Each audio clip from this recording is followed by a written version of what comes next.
A couple of other things I'd like to note about the rotations that you'll see in the track view. And I'm going to expand this rotation here to show these rotations. So here's a box. Right now it has no rotation on it. You can see that here, you can see it here, and you can see it here. So let's go through the same thing we went through in the previous movie. Here we have 90 degrees in the z-axis. Enter, and that happens as expected. And we can see it here, and we can see it here reversed, because this is following the left-hand rule. Now we come down here and set the rotation for the y-axis and enter. And that looks the way we'd expect it to. But up here,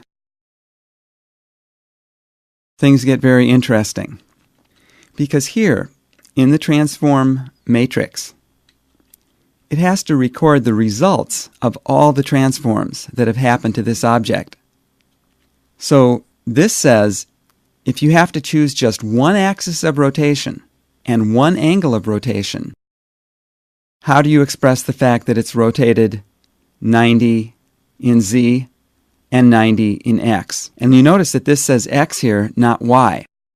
The reason for that is that this expresses it under the assumption that you do the x rotation first, then the y, and then the z.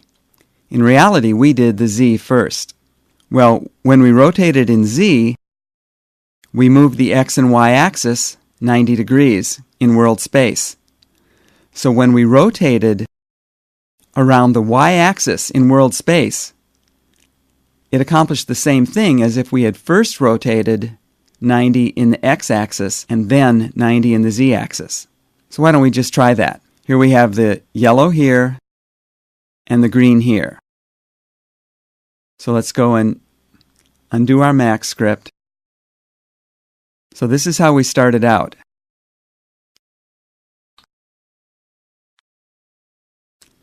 So let's do an x rotation first.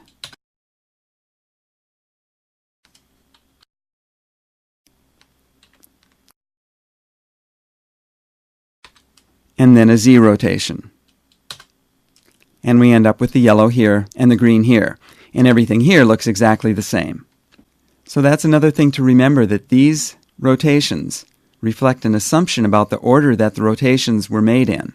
And if you actually made them in a different order, then you may see different rotations here from the ones that you actually made, even though the results will be the same, given the assumption about the order that the rotations were done in here.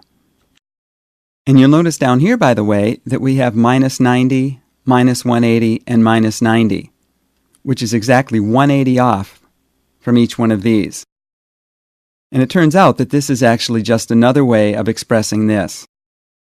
And you might want to try this with a book or something, just to prove this to yourself. If you take any object and rotate it 180 degrees in each of its three axes, you will have returned it to its initial position.